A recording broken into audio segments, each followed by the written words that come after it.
you're in good company.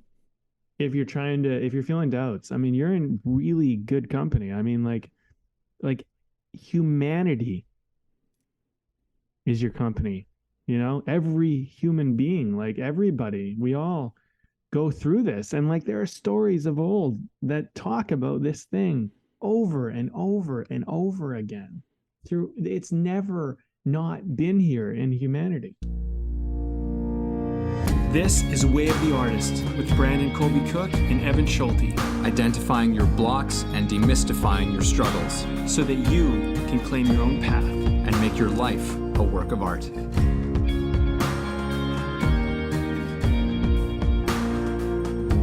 All right, everybody, welcome to another podcast. Brandon, Evan, that's us talking about stuff. All right, well, so this is a good one, Evan. I actually think this is one that a lot of people will relate to. It's called owning our doubts. And I think whenever you push yourself in life, whenever you try to go for something meaningful or important to you, doubt is going to come up. There at some point, in some way, you're going to have to face it. And in some ways, I would say like our doubts are our demons. They're the things that we really got to face and overcome. And I think that when you don't push yourself in life, if you have no doubts and you experience no demons, it's really because you're not pushing yourself and you're not testing yourself and you're not getting out of a comfort zone. And anytime that any of us try to push ourselves out of our comfort zones, naturally doubt is going to start to rear its head somewhere in some form in often unexpected ways. And I have come to find that these things exist under the radar a lot of the time because they're not pressed, they're not pushed on. And then we push on them and they come up and we can either face them and deal with them, own them in what we're going to try to get into today, or we can run from them and avoid them. And I know for myself, I mean, I've done all of that, including run far more than I'd like to admit. And I think the problem was when you run or you hide it or you distract yourself from it, there's another cost for that comes down the road later, and it sucks. And so, maybe you can keep it up for a while. Maybe you can keep it up indefinitely. I don't really know. For me, I always find that I eventually have to face it. And I might run from it again. I might run from it again and again and again, but it just keeps coming up and I have to confront it somewhere in some form, somehow. And so, I think one of the powerful things about what we're going to try to uncover and discuss today is just how do you own it, deal with it, confront it, not let it dominate or rule you or stop you from doing what you want and not get you to run away from things that maybe are important. So if that relates to you and you're on the other end of this listening to it, I hope you tune in because I think we're going to explore some pretty cool stuff. That's what I'm looking forward to. What are your thoughts, Evan? Oh, man. Well, I mean, I feel like you set the table very nicely for this one. So, I mean, I think that, as you said, anything that really has a feeling of being important, or a personal meaning in our lives usually comes with it feelings of doubt. Not always, but usually. I think there are moments that many of us can look at in our lives where we have just complete clarity around something, like I have no doubts about this and this is what I'm doing and da-da-da-da-da. But I think that, those are checkered very, very much with the moments of a large degree of uncertainty, and of questioning ourselves. And I think that for me, part of the importance of this conversation is that, there's this dichotomy, I think that most of us live with, which is this inner world that we are living with that is full of these doubts. And a word that we didn't use this in the title, but, it was one that did come up which is, feeling like a fraud, right? Feeling like there's just something dishonest about this thing that you're doing, this thing that you're pursuing. And if people only knew what was really going on inside of you, if people only knew how scared you were, if people only knew how many times you've run away, if people only knew how many times you've been a coward, well, nobody would listen to me. Nobody would accept me. Nobody would accept this thing that I'm doing, right?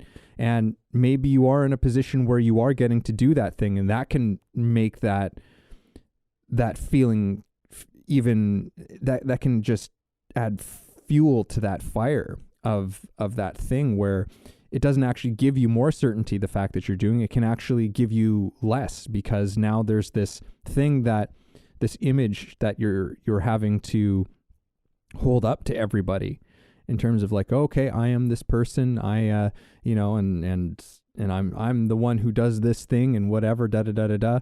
But you're still the one who's living with yourself through every thought, every feeling about what you're doing, and it can just make that feeling even stronger. So how do we deal with that? How do we manage that? And so how do we own those feelings of doubt, uncertainty, especially when it comes to a pursuit of something that's meaningful and important, right? Like, it's one of those things that seems to just come with it. It's one of those prices that you have to pay, I suppose, in the whole thing. So, I'm looking forward to what comes out of this, to hopefully we can stumble across something useful and helpful. Mm-hmm. Yeah. Well, and I think, I think something that comes up for me early on in this is that I think it's important for people to like accept that you do have something to contribute. Like, I think that's an important thing to first, you have to recognize that you do have something to contribute. Like, I know the world is much larger than a small tribe. So it can feel like you're nothing in the mix of all the people out there in the world. And we are also connected in a strange way, where we're getting, in a way, we're getting access to people that are incredibly good at certain things that most people would have never had access to before. So the best of everything, we have access to that in a way where we might not know that person, but we could watch them on YouTube or some social media outlet, and we could see them do it and be like, wow, they're like that good. And, I thought I was good, and like, this just puts me to shame, and so then it can become this whole thing of like, well, I'm not near that, and I don't know if I ever could be that, so like, why even bother? There's like that kind of part of it. But every person has something to offer, and they have something to contribute and something to give. And I think where doubt has challenged me the most is when I'm not focused on what I am trying to give, but I'm focused on who I need to be. And I think that's where a lot of us struggle with doubt, because we think, oh, well, I need to be this thing, or I need to whatever. And it's like, no, you don't have to be that. What you need to focus on is what you can do, what you can give, what you could contribute, essentially. And, maybe I don't know, I can share this this is a struggle. Like, this comes up for me all the time, like even today, but something that I had to learn early on in sports was, like, I really wanted to be the star player. And I did have seasons where I was the star in certain teams, but like, and even in certain leagues. But the thing is that I also played for teams where I was not anything even close to that, where I was like a bench warmer, and I got, only like 15 minutes of playtime, in like in a full game or something, right? Like nothing. And I had to try to do something with that limited time that I had. And, and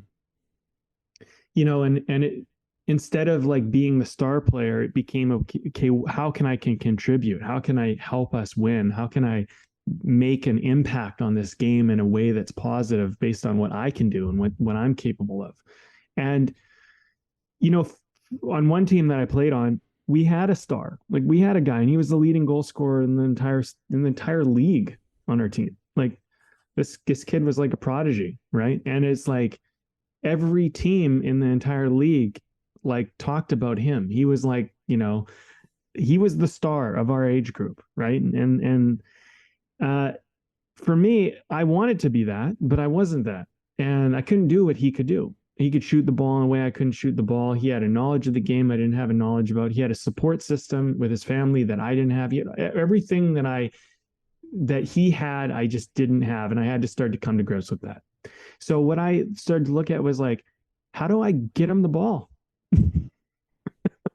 Because if I get him the ball, we're probably going to score, right? And so then it becomes about how do I facilitate the star? And there's a humility in all of this, right? It's like, wait a minute, this puts a lot of less pressure on me.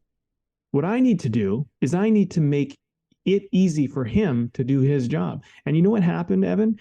I ended up becoming a really good player. And the next year, I got cut from that team. Because truthfully, my experience level was not really adding up to the level of that team, right? And this was a provincial winning team, and I was relatively new and whatever. But I did play well on that team. And the next team I went to, I ended up becoming the captain of that team, which was an expansion team, but they were looking for, there was opportunity. And I became a captain because I became someone who thought about the team more than I thought about myself.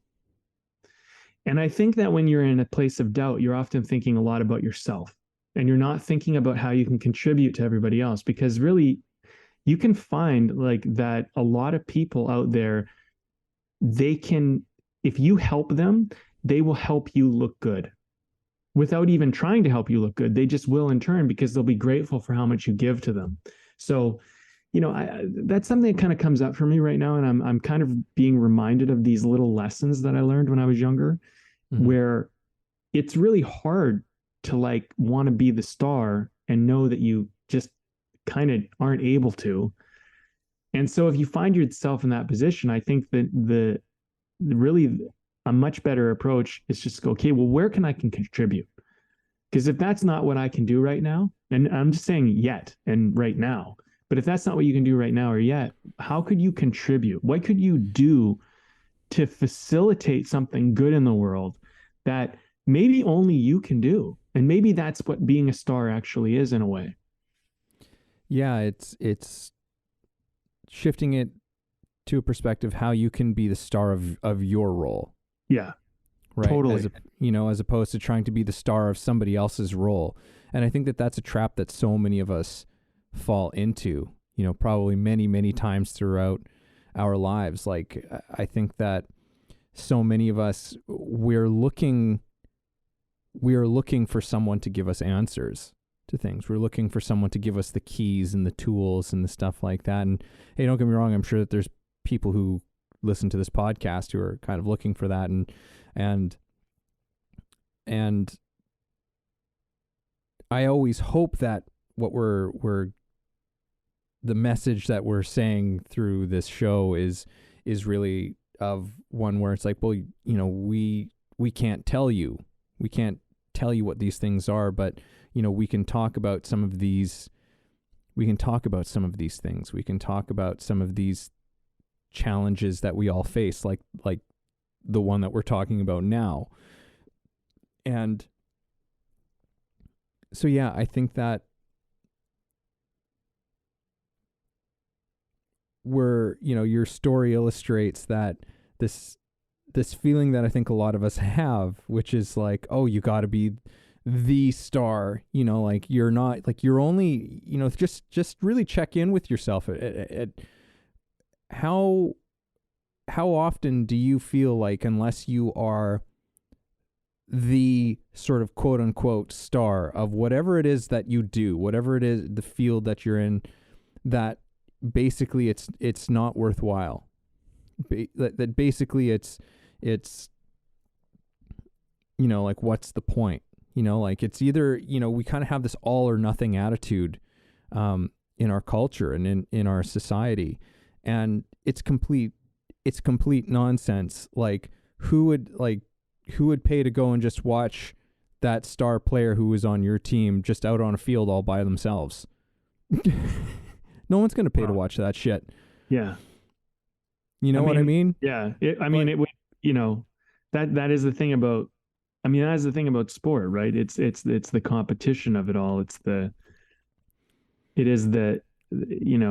The everything coming together. But I think this is something we miss out on a lot when it comes to doubt.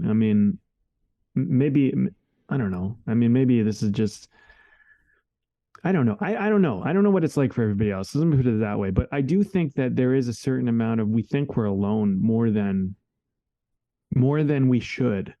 We don't recognize that there are a lot of people out there who can use our help, that want to help us, that are willing to work together, that would be grateful to work together, that would be thankful if you helped them or shared with them something, or, contributed something. And so, I think sometimes we don't realize that we might not be the best of the best at something, but it still helps to be able to contribute. It still helps to be able to give something.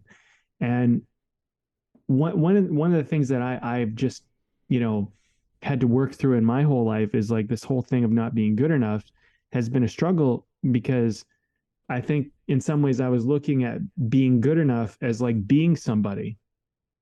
And it's been a lesson that I've had to kind of repeat and work through and wrestle with, but recognizing that most of my value actually just comes from where I can contribute. And I don't have to be anything. Like, I literally just have to figure out how I can add value and contribute. And if I can just do that, so much more good will come of it. And even if I think I'm a big deal, what do I know? You know what I mean? Like, what is that? You know what I mean? Like, what matters is that people feel like when I'm around, their lives are better, And I think that there is a certain amount of like, we just want to be happy. Like each and every of us just want to be happy. And a lot of time we spend a lot of time just thinking about, how do I make myself happy? I think that's common. I don't think I'm on my own by saying that, because I think if you're sitting around like watching some bad TV, or, doing something that is not good for you or anybody else, but you're just probably trying to feel good for you. You don't care that it might not be helping anyone else. You're just trying to feel good. I think a lot of people do this, right? And I don't think I'm alone in saying that. We all try to find ways to just be happy in life. But the happiest I've ever been is when I got to see the impacts, the effects, and the return from helping someone else, by making someone else happy, by giving or contributing something. And I think it's almost strange in this moment, as I'm thinking about this, why I don't focus on that as my go-to to be happy myself. Like, why sometimes I run to something that is totally just self-serving and just contributes really nothing to anybody. But I think we all do this. And I think, unfortunately, when we put time into stuff that is just a distraction, it maybe numbs it for a period of time, but you end up not really getting that enhanced kind of sense of value that you get from the feeling of after you've contributed, after you've put some effort in and like built something or helped someone or seen those good results, Mm-hmm. And you're not always going to see the results of what you do either. I think that, you just get in the habit of giving and contributing, not because of any other reason than you believe it's good to do. Because if you're doing it to get something, you're going to start to quickly feel like you're taken advantage of. And I think that's problematic as well. I'm just going to throw that in there because I think that's important. Because I think that, it's one of those things where it's like, if you're giving to get, I don't know if you're giving too much. But if you're giving because you believe in the goodness of contribution and giving, then you're going to find that I personally have found, I'll say this, I personally have found that if I give from that place, it comes back to me in ways I never even knew would come back to me at times when I least expect it, in ways that I don't expect it. And there is a buildup that's occurring out there in the ether of the world with people that I didn't even know was happening a lot of the time. So it's really, I think, like owning our doubts, I think, is a lot to do with owning the fact that we feel disconnected from the world more than we should. Mm. Mm. Yeah, and what you were saying about why don't we approach things more from a focusing on the thing that we're giving. And to me, the funny thing is just like, well, doubt, right? We doubt that we can trust that, we doubt that we can trust that through taking the focus off of ourselves, that it's somehow going to take care of us. You know what I mean? That somehow that's going to take care of us. I think for most of us, that's a very, almost a romantic sentiment for most of us, that we're like, oh yeah, for sure. But, we more so think of that in a fairly superficial context. It's not a living reality in our lives, like it's something that we'd all like we would all like, but something that we don't really practice to a large degree. But I mean, it's interesting because what you're saying so much, like in terms of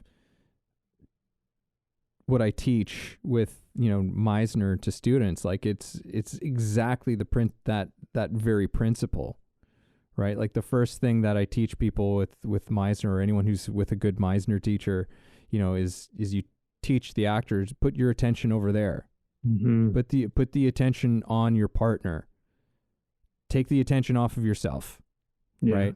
And what I love about the work is obviously that it gives a way of doing that. Like, how do you actually do that? How do you actually practice that?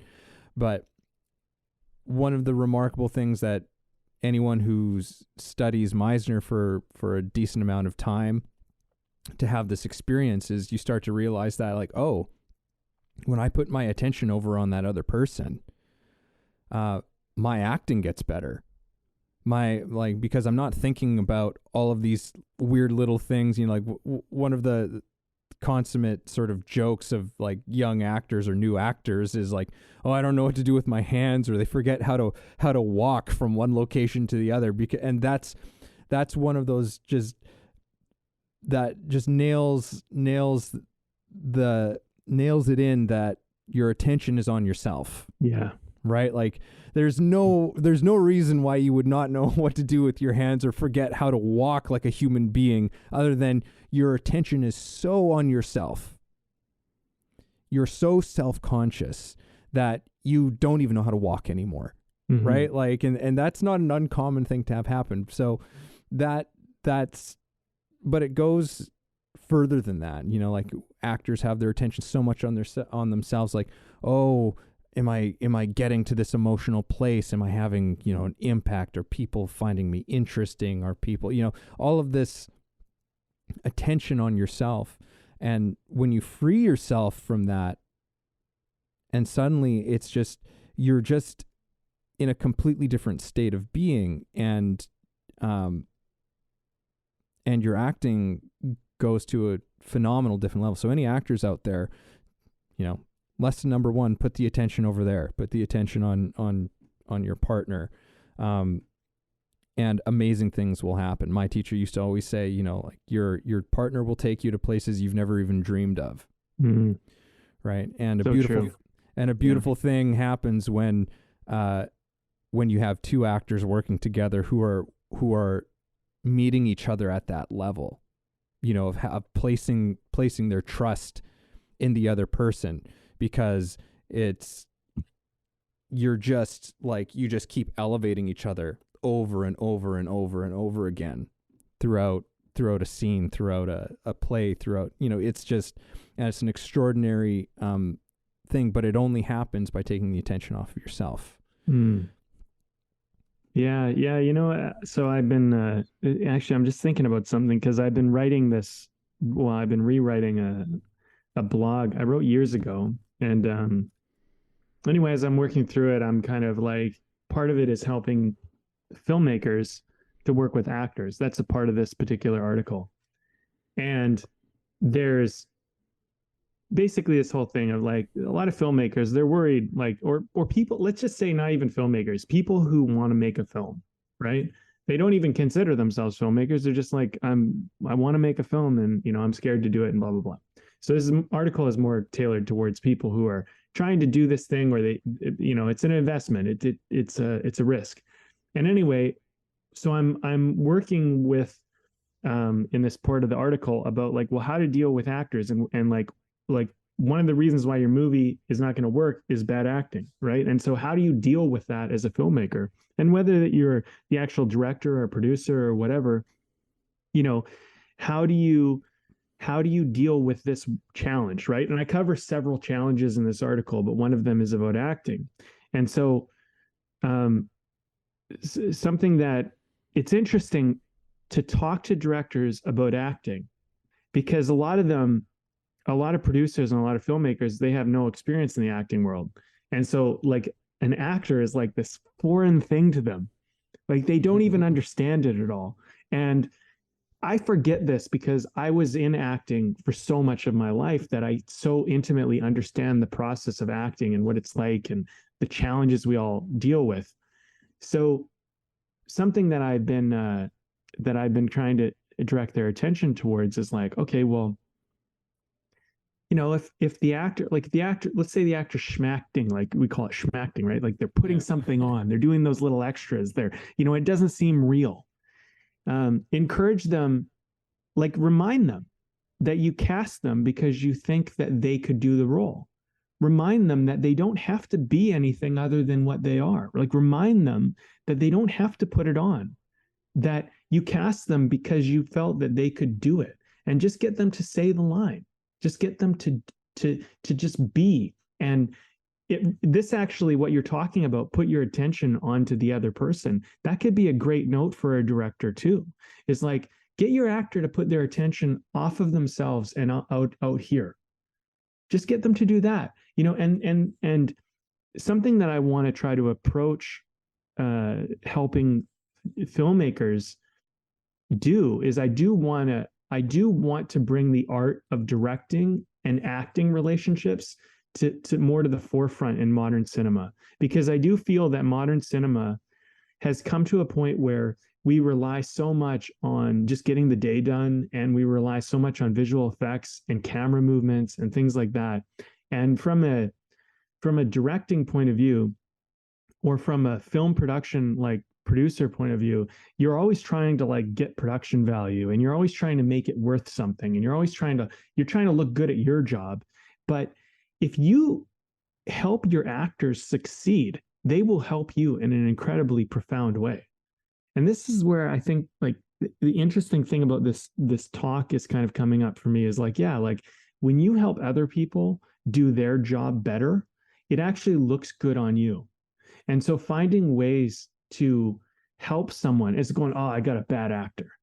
It's like, no, it's not necessarily that they're a bad actor. It's just that maybe they're insecure. Maybe something's going on here. Maybe they think they're trying to impress you, or they think they need to do more to do the role.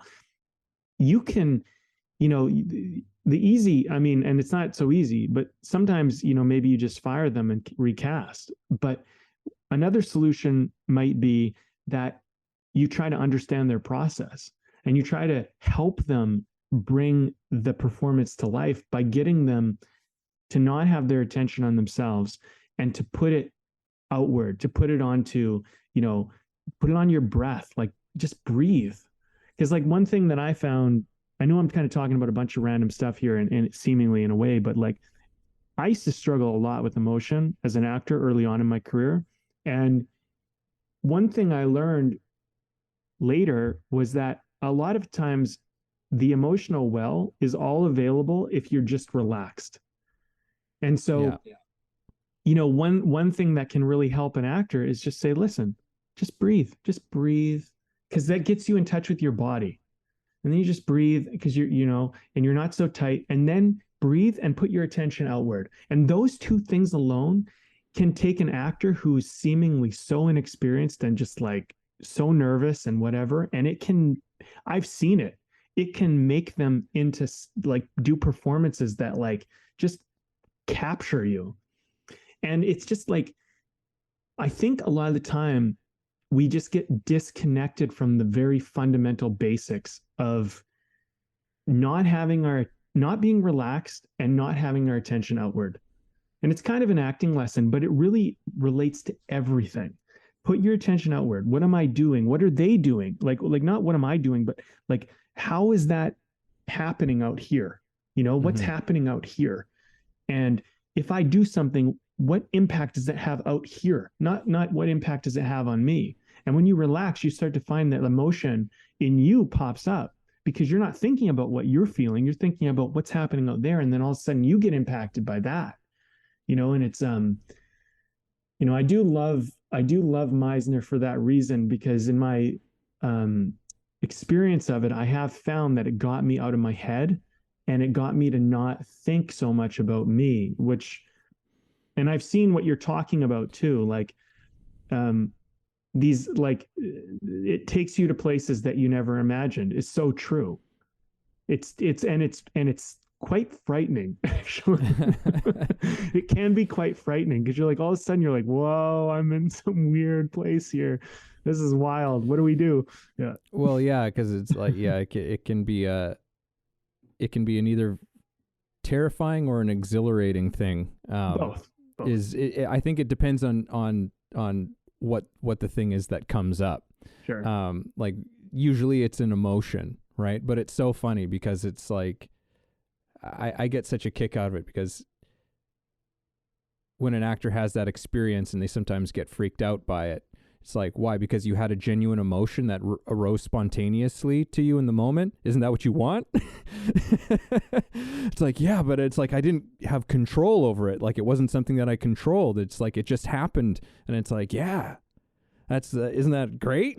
isn't that what we're striving for? Anyhow, but no, I mean, I hear you, man. I mean, let me just say this: like when I did your workshop as an actor, that was a great experience, man. I couldn't recommend it enough to actors, like to do your workshop, your Meisner workshop. It's great because for me, I remember doing a scene and like I got angry at this one point and it freaked me out. Like I got genuinely, legitimately like bubbling, boiling rage. yeah, And I was okay. Like I know I wasn't gonna lose control and like do something rash or bad or damaging, but like it was frightening to tap into that emotion because I don't generally feel that. yeah, And something triggered it. And then all of a sudden I'm in the middle of the scene and it's like, well, you got to just walk with this now.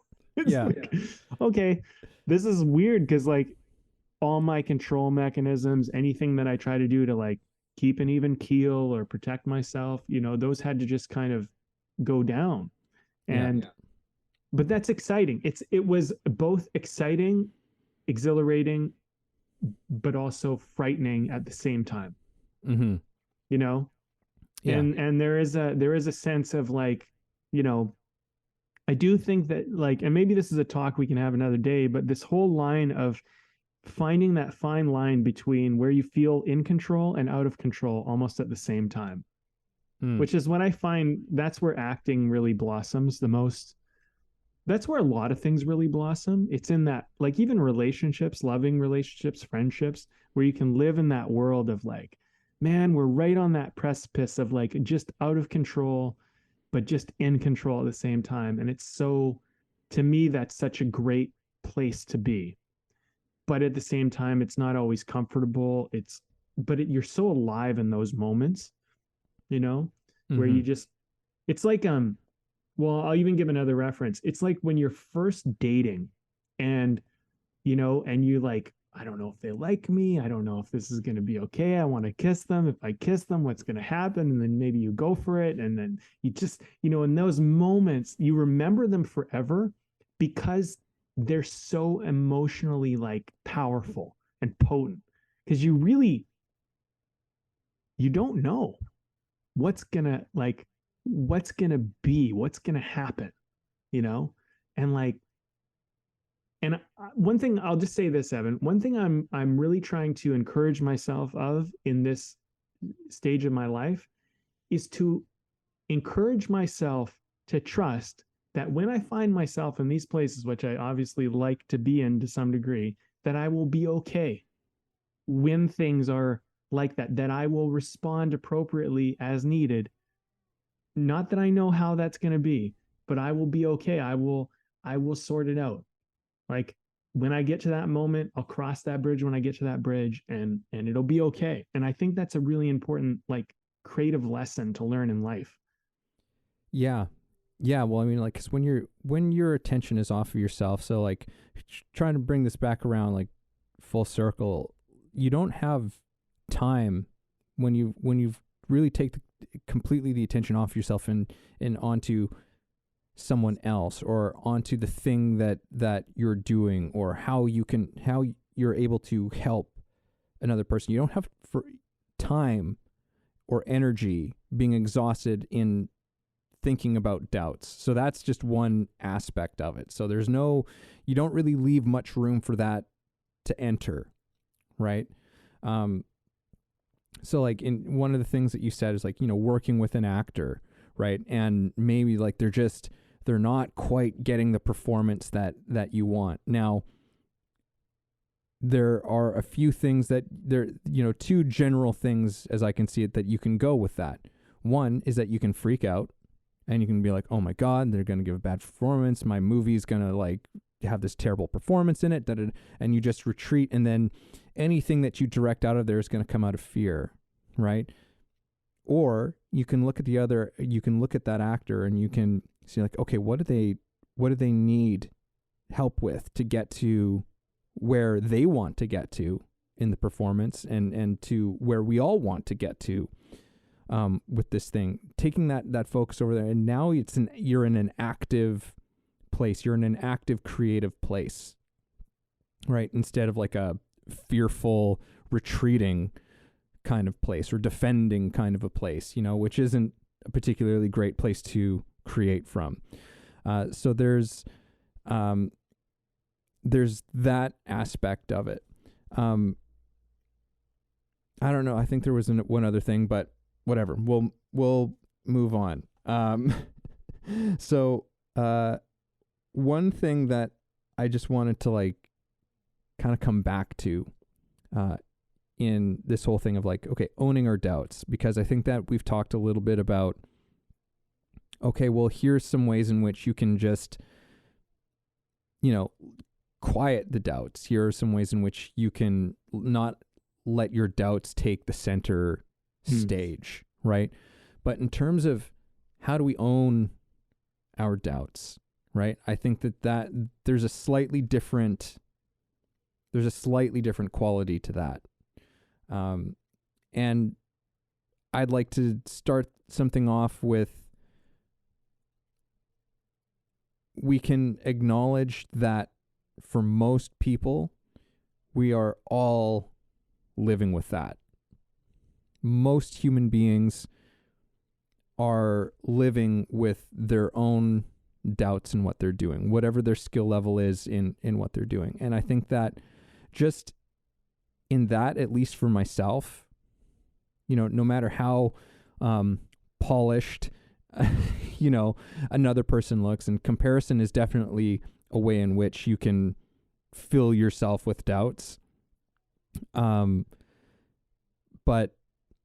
no matter how polished and presented someone seems that you look up to, admire, know that they are filled with so many doubts and so many questions that never necessarily ever completely go away, right?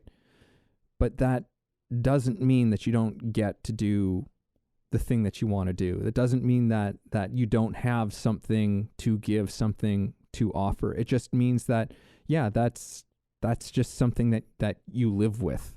That's just something that that comes along for the ride every now and then. Like even for myself, when I'm teaching, like I'm usually full of doubts before every single class. You know, it's like, can I teach this? Are people getting anything from this? You know, and sometimes classes go great, and other times, you know, classes have challenges, and especially in the challenging ones, you know, can really emphasize those things. But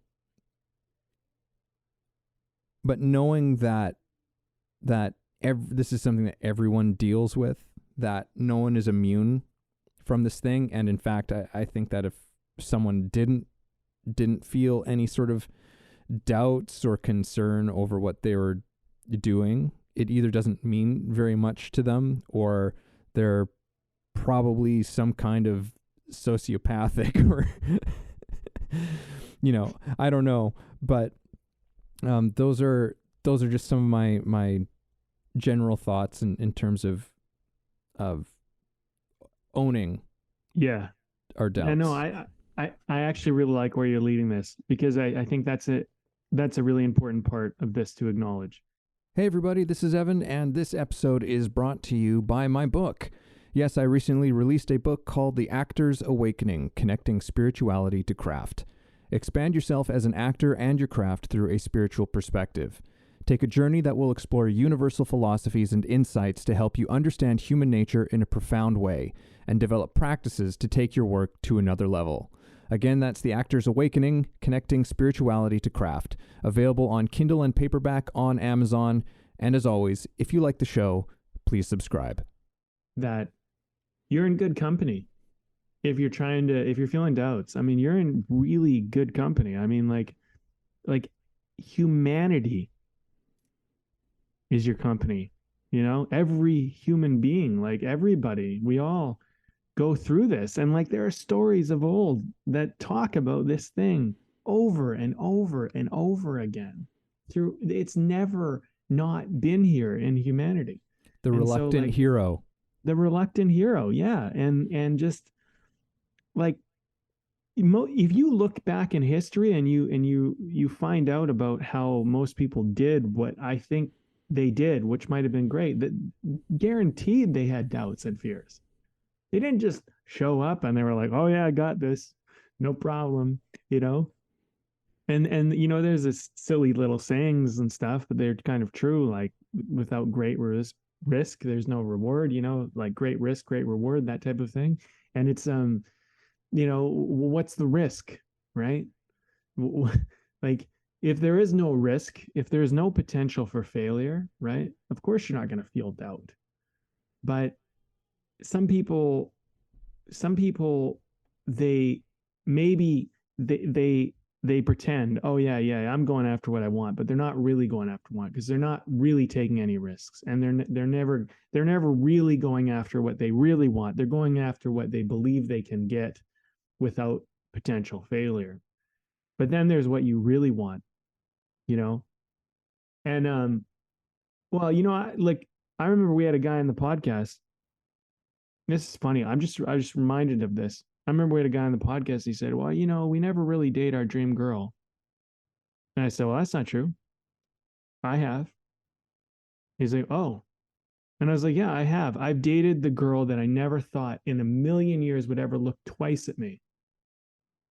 And I've done it more than once. And the reason why I've done it is because I decided, and I'm not saying that she was the perfect girl, obviously not necessarily, but in my mind at the time, my evaluation at the time of what I thought I was and what she was, I had her on this pedestal. You know what I mean? And by going after what I thought was way out of my league, which was just something that it's almost laughable for me to even try. I realized that everybody's human. Like she's human, I'm human. Like this whole perception I had that like something was not unattainable, like I'm not allowed to have it, like somehow I'm not good enough for it, was all just made up in my head. And I realized that everybody has fears and doubts and things, and and like you know sometimes the things you want, like it's not going to work out. It's just, there is that chance, of course, like maybe even more than sometimes, maybe most of the time. But when you realize that you can do something you never thought you could do before, it breaks something inside of you in a good way. It breaks this kind of cell you live in. And I think like when we're talking about these doubts, like owning your doubts, something I'm kind of coming to light to about right now is just that it's owning the fact that you're keeping yourself in this limit. It's like you're doing it. It's not real. You don't know if it's real because you haven't tested it. And if you've tested it, if you've gone out like 100 times to try to do the thing you want, and out of 100 times it's still not working, well, you set the limit at 100 times, first of all. So that's your first issue. But if you go out that many times and you try and nothing works out for you, then maybe you can start to go, okay, like maybe there's some limit here. But like most of us haven't even tested this shit. And then we're daring to say, oh yeah, I don't know, who am I? You haven't even tried, you haven't even tested it, you haven't even gone out. um I found a lot of the time the things I wanted were way more available than I realized, and people were way more willing to open up to me and share with me than I ever realized. I can tell you countless stories of how this happens, and it's so funny because no matter how many times I've done this, I still find myself in the same place around other issues where I doubt again. And I'm like, oh no, but that's not possible. This was possible, but that's not possible. You know what I mean? And like, I think this is just a human struggle. I think we're all doing this all the time. And what we need is encouragement to just push ourselves out of that mindset of like, and we need someone to challenge us, or we need to challenge ourselves and just say like, you don't know if that is true. This doubt you have, you don't know it's true, you know? And you need to own the fact that you don't know it's true, that you are deciding it's true without having the data, the experience, the test. You've never gone out and tried. And if you go out and try, and here's one last thing I'll say about this, Evan. If you go out and try and it still doesn't work out, that still doesn't necessarily mean you have proof. You need to look at it and go, okay, well, what did I do wrong in the way that I went about this? Because really, everything is accessible to you, but maybe there's some prerequisites that you need to do to make it work for you. Like maybe you don't just get to show up and say, like, I want this, and you get to have it. Maybe you go out and you get it and you get feedback. Hey, you can't have this, or it's not for you. And you have to look at it and go, okay, well, what do I need to make it acceptable for me? Do you need more money, more contacts, more friends, more something? Do you need to build something? Do you need to do something? Do you need to get experience? Whatever. And you figure out what that is. You go out and you get that thing. And that has nothing to do with who you are or how you were born or how you look or what your physical ability is or any of that. That's just simply the dynamic of, I need to do this, this, and this, and then I can have that. And then I'm in the arena to have that. You want to be a pro athlete, you got to be fit. You have to. It's just part of the game. You know what I mean? And if you're not, like, don't even like, what do you expect? You know what I mean? So there are certain things I think like that are coming to light for me with this conversation. It's like, yeah, like we have doubts, but like, are your doubts because you're not willing to do the prerequisite, the thing that you need to do to make that possible for you? You know what I mean? Like, are you not doing that thing that is required? It's a required step because what you want is step 2 or step 3 or whatever. So you got a couple steps to do first. So you go, I want this thing. Okay, well, what do I need to do to get this thing? You have a few steps to take, maybe. That's fine. Doesn't mean you can't have it. It just means you have some steps to take to get there. And that's fine, man. That's everybody, you know?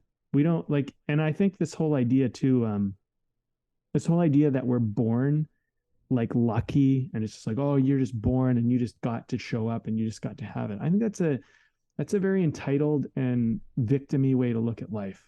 You know, it's like, yeah, some people, you know, they're born with money or they're born with mentorship and support and encouragement and all this stuff. But like, so what? You know, your story's more interesting that you're not, and you figured out a way to get it. Yeah. It's also not it's also not a particularly productive or pragmatic take to give on it. Because for one, you don't necessarily know all of the things in that person's life. I can't remember who said this quote, but I remember reading it and it's always stuck with me. But it's like, be kind, for everyone you meet is fighting a very hard battle. You know, that's as good of a piece of wisdom and advice as I think a person could could ever give, you know, and be kind for these reasons, right? Yeah.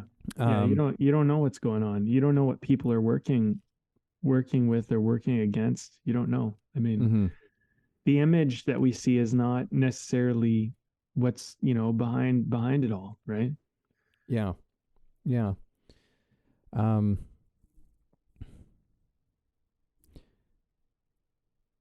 Okay, Evan. There was something that you had said that really sparked something for me, and I'm afraid I feel like I'm just like a little bit all over the place today. I'm a little bit floopy today or something for reasons I can't quite discern.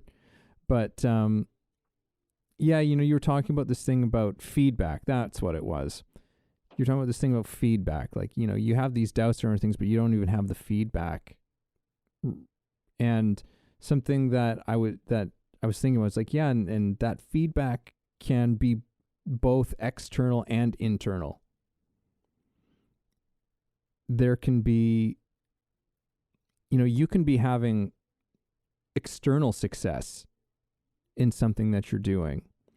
And there can also, you can be getting a feedback internally that something is not quite working.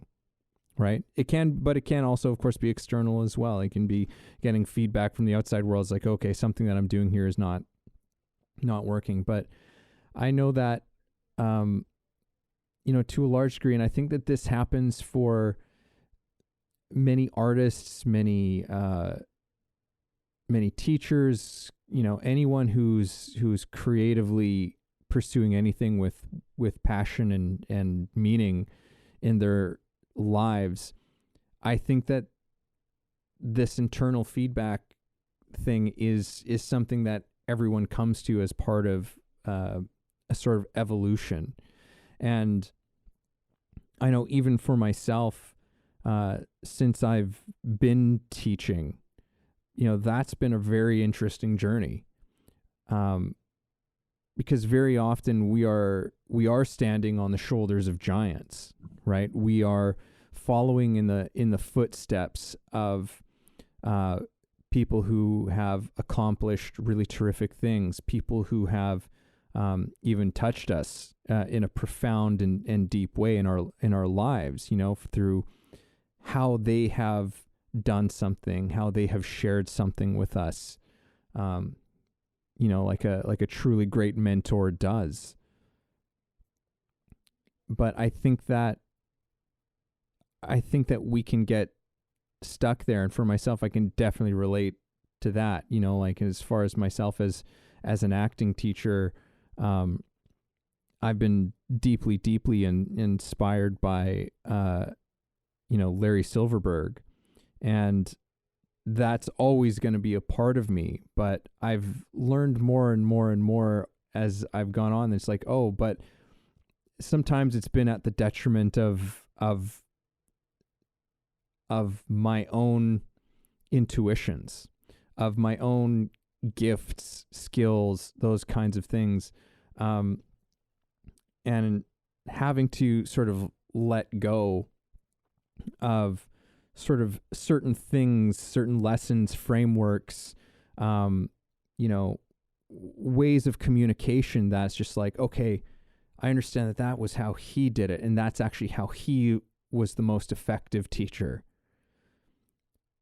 But some of those things are not actually how I'm the most effective teacher, right? And I think that we all come with those things. And I think to a certain degree, there's a little bit of a trial, that feedback, that trial and error type of thing, and there's this saying in the therapy world, where new students are said, like, you rely on the techniques until the therapist shows up. And I've run that past a few people who are in different therapeutic disciplines, and they're like, oh yeah, for sure. It's like, ask anybody who's any kind of a therapist who's been in it for over a decade, just try that out, and it's like, oh yeah, for sure. So many of them will tell you that their work took on a different quality after some time went on, where it was like, okay, letting go of all of these things as they came to understand themselves and what they were doing better, understand the self that they are in what they're doing, and how they can bring those gifts into the context of their training, right? And it totally changes the game. Just like for myself, I've been learning how to be a more effective teacher by allowing my own voice. And that can be a scary thing to do. There are doubts that come up with that. Like, is that good enough? Is that effective enough? Especially since I saw just how good my teacher was, and how important his way of teaching was for me. But it's like, it's not something that I can copy, to some extent. Sure, there are maybe some things that are similar and are, or maybe are identical and are authentic to the both of us. But there are things in which I know that has felt more honest and true, and has created a better response through my students when I've allowed myself to communicate in a way that's more true to the person that I am. Yeah, I hear that, man. I mean, I think that finding our voice in what we do is such an important part of, the maturity of anything that we do of like great importance in our life, like anything of really deep meaning. And it does take a certain amount of confidence and trust to branch away from what we've learned or what we think is the right way or something like that. I've been working through this myself, in the sense of like with filmmaking. I've shared a lot on the podcast about like my journey with the film industry at this period. And it's something that I'm starting to come to light to more and more, is like, for me, I love filmmaking and I love storytelling. And that's not really like, storytelling for sure is not going anywhere. Like that's like deeply rooted as an important part of my life. So in some form, there's going to be story. I just think that that's an incredibly important element of everything that I do. And filmmaking to me was one of those things where it was kind of like a team building exercise, because I learned pretty quickly with filmmaking that I had to get people to help me if I wanted to do it the way I envisioned. It was one of those things I just simply was not allowed to do just on my own, which was really good for me, because it forced me out of my shell a little bit, forced me to ask for help. It forced me to enroll people. It forced me to communicate and share. And I shouldn't even say force. It just pushed me. It pushed me. And so, I think what happened for me though, at a very early stage in my life, I've shared the story a few times, I'll share it again real quickly, is one of my friends like died and he never got to really make a film. And that's all he ever wanted to do. And after that happened, I basically took this position that I'm like, well, I don't know if I have tomorrow. So we have to do this today, like right now. Like, there's no waiting. Like there's no, like, let's not just talk about it. Like, let's do it, because this might be it. Like right now might be it.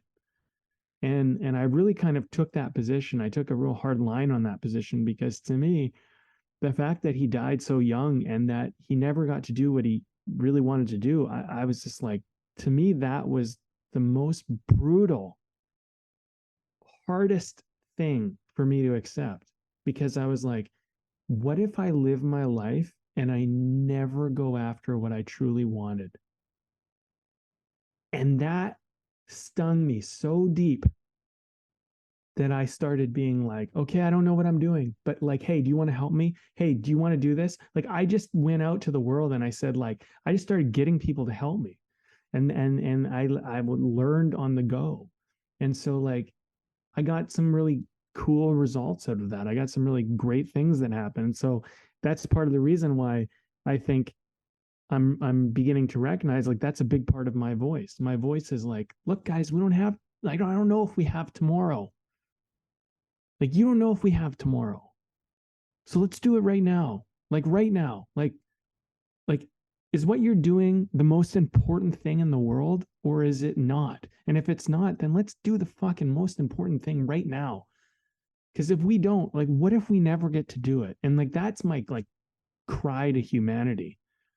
And I'm beginning to realize that it's like, yeah, like I did it through filmmaking, and that was an outlet, and I love filmmaking, and I'll probably continue with that to some degree. But like anything I do, it pretty much has the same thing. It's just like, guys, like, do you know, like, is this the most important thing? And what if you don't ever get to do the most important thing? Are you okay with that? Because I'm not. And like, I want to know what your most important thing is, and then I want to help you do it. And that's really like, I'm beginning to find that like my voice comes from that place. Mm-hmm. One thing that you're alluding to in at least in my mind, which is a word that was almost another word that was going to be a part potentially of what we titled this episode, but ultimately wasn't, was faith. And I think that any big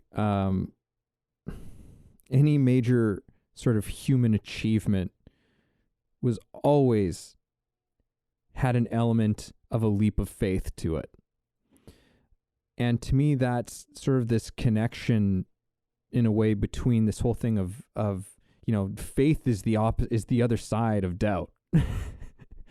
Right? Like and it's actually, this is funny because I'm just kind of making this connection. And you know me, Brandon, I'm very much like, I very much see the world through that sort of that I guess sort of Eastern philosophy of duality. These things are sides to the same coin, right? And faith in many ways it's this daring. It's like, yes, we have these doubts, as we've established. We all have these doubts that we're living with, doubts that surround all of the things that are, have the deepest meaning to us, whether it's, whether you are pursuing an artistic career or whether you are wondering whether to get married to this person or not.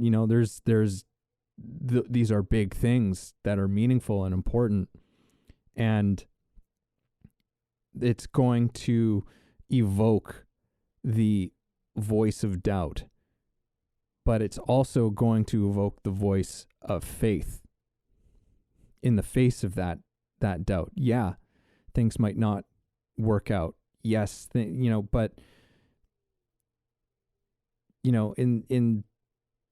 in this life, it's just like you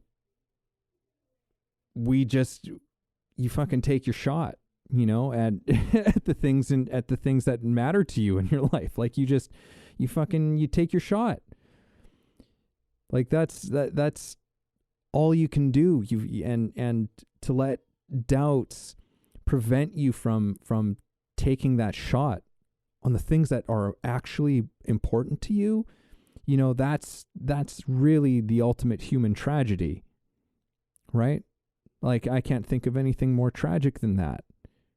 For a human being to never take a shot at the things that they're actually passionate about, the things that they actually care about. And if you're going to take that shot, you got to have some faith. Yeah, you gotta like, you know, if you think there's a chance you can make it, then why not? You know, why not go for it? And yeah, I mean, like, it's almost worse to go through life and never take your shot. You know, it's better to take your shot and like miss and then be like, wow, yeah, I tried. I gave it a shot. I tried. And the thing is like, you know, you might find too that there's more than one shot. Yeah. You know, so it's like, yeah, like, you know what? Sometimes maybe you miss, but like, hey, like that doesn't mean that's it. That doesn't mean the game is over, you know? Yeah. There's this whole other part. And like, you know, as we're kind of, you know, I know we're wrapping this thing up, but as we're talking about like owning your doubts, I guess something that's kind of coming to light for me is just own the fact that you're scared, you know, that it might not work, you know, and that also that just makes you a human being. Like it's not uncommon. It's not like some rare, you're not weird for having those feelings. And in fact, I would say that it's good that you're having those feelings because it means you're onto something probably important and meaningful for you. And I think that use it as a sign of like, I must be onto something because if I'm having these doubts, I must be onto something that actually matters. And I think that you'll probably find that anything that really truly matters, you'll find it's the same thing. The doubt comes up and it appears. And like when you get over the doubt, it's like it never existed, you know, because then you just get past it and it's done. But then new doubts appear. You know, there's these new ones that show up and then they're just as real as the last ones, but they're different. Mm-hmm. And it's like you know, so I think the kind of thing that I'm kind of coming to at this point is going like, okay, if I'm feeling doubt, instead of looking like, oh my God, like, I don't know if this is going to work out. I think what I'm going to try to do instead is look at it like, this is a good thing. I must be onto something. I must be onto something that actually is important and meaningful and matters. And, you know, and like, maybe I'm not ready to take my shot today, metaphorically.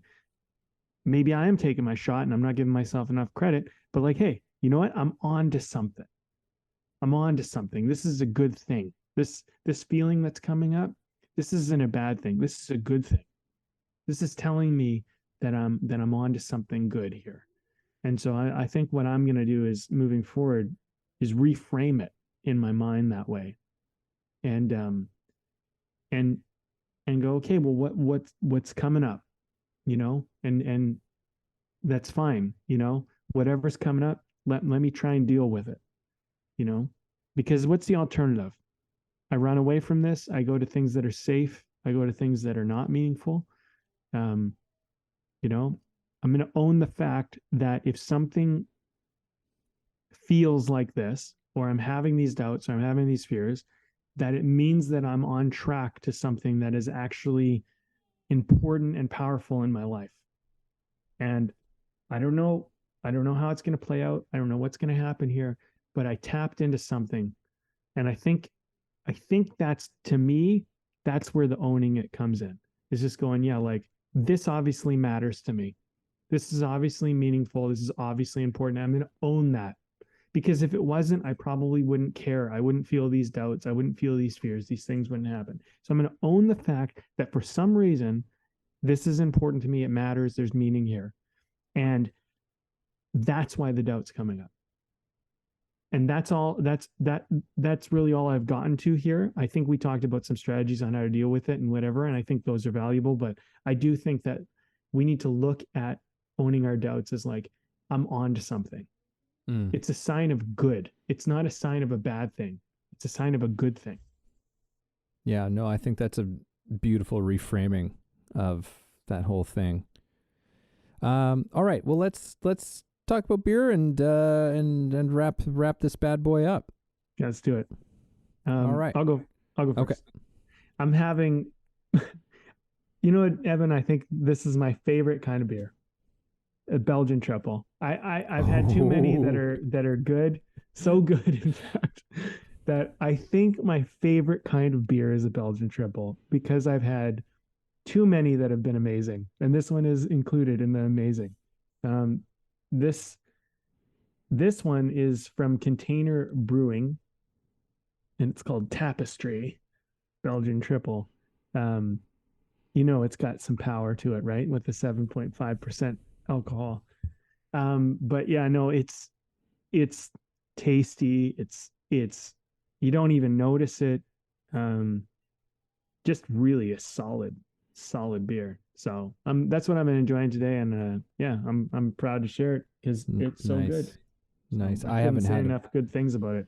Yeah, I haven't had a Belgian triple in such a long time, but they are, when they're great, they are phenomenal.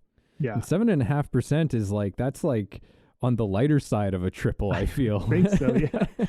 Yeah. Because, I've had ones that are 8.5, 9%. So yeah, I'll definitely, now you've got me thinking about it, and I'll be keeping an eye out the next time, next time I'm in the liquor store.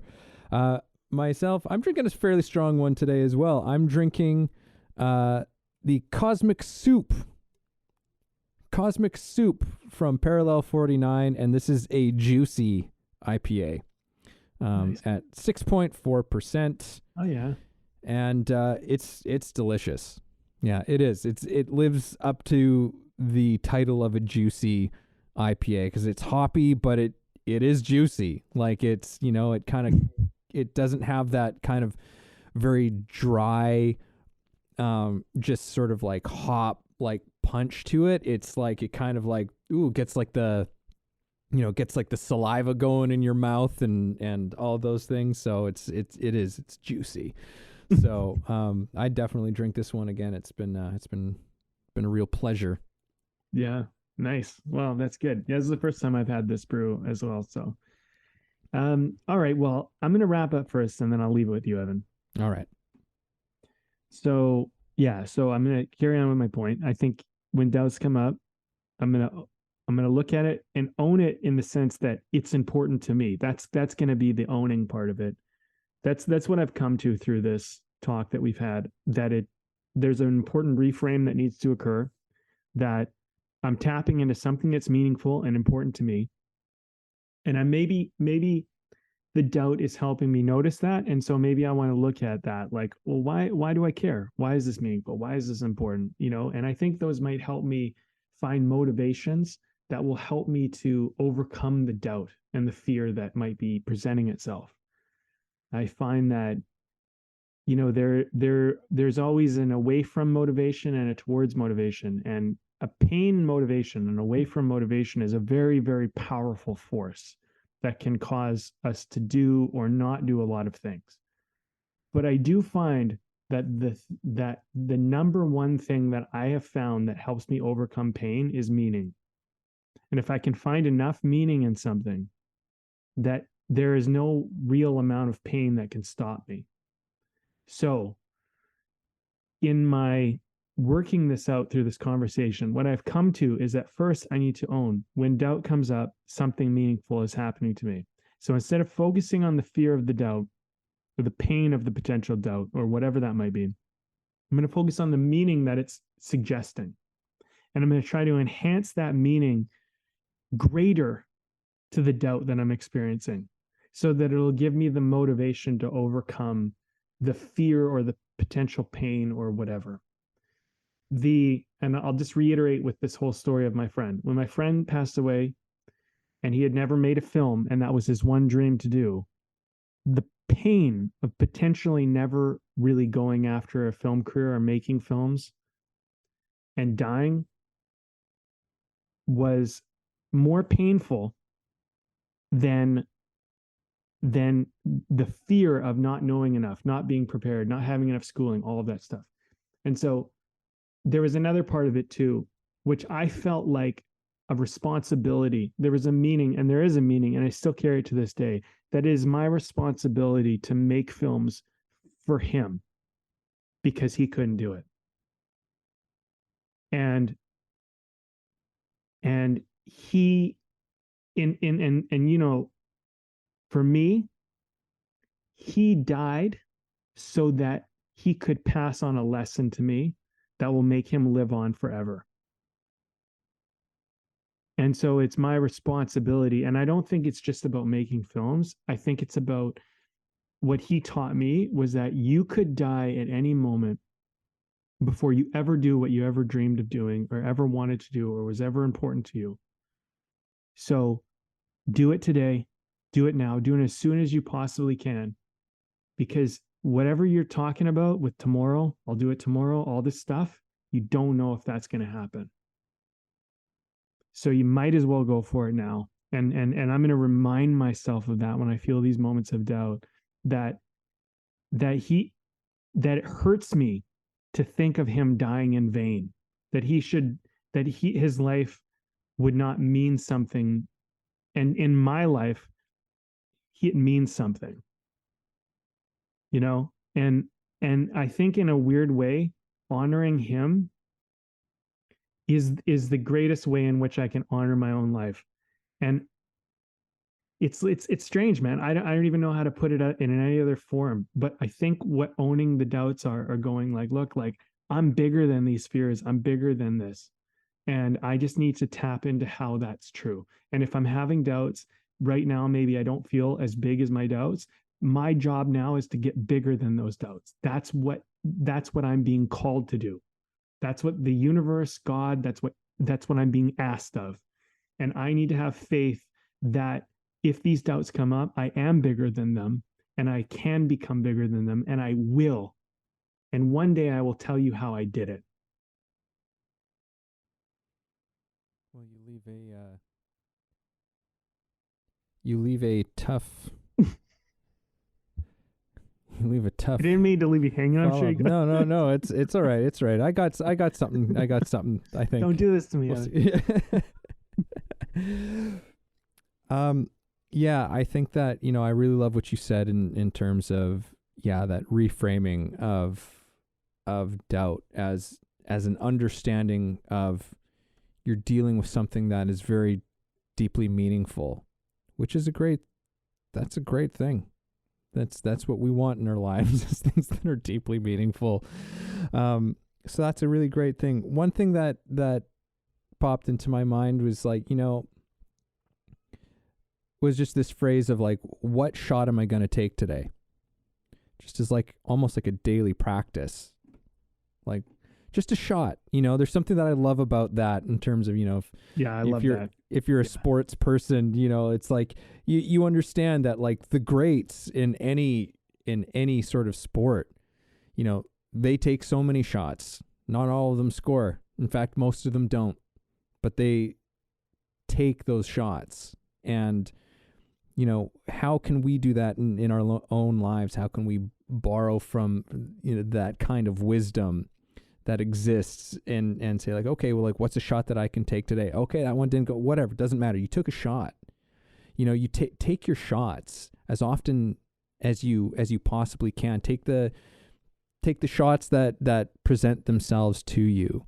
And with that, I suppose you know, it's fascinating. Like I always find, just with whenever we have these conversations and I suddenly think about, you know, teaching and what I teach specifically and how much it just relates to so many things about life. I'm always just so blown away by it. And I'm just like, oh yeah, I there's I need to practice more of like some of the wisdom in which, I'm there and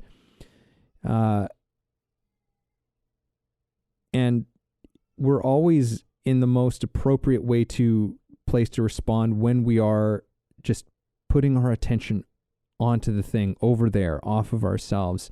That gives us the best possibility to take those shots. We know when, how, only through that presence. And just something that you were saying there in your wrap up as well, Brandon, is I think that for all of us, like working through our doubts and being honest about our doubts with ourselves and with others, I think is imperative, because I think that we all are teachers. Not all of us have the actual vocation of teacher, but we're all teachers to everyone in our day-to-day life. And we don't often think of ourselves as that, but we are. And as we become more honest and more whole, I think, through that honesty of our doubts, and facing them and working through them, we have so much that we can then share and impart for all of the other millions and billions of people out there in the world who are going through the same things. So own your doubts. It's okay to have doubts. Let your voice, let your gifts, let your passion be the faith that lets you move through them.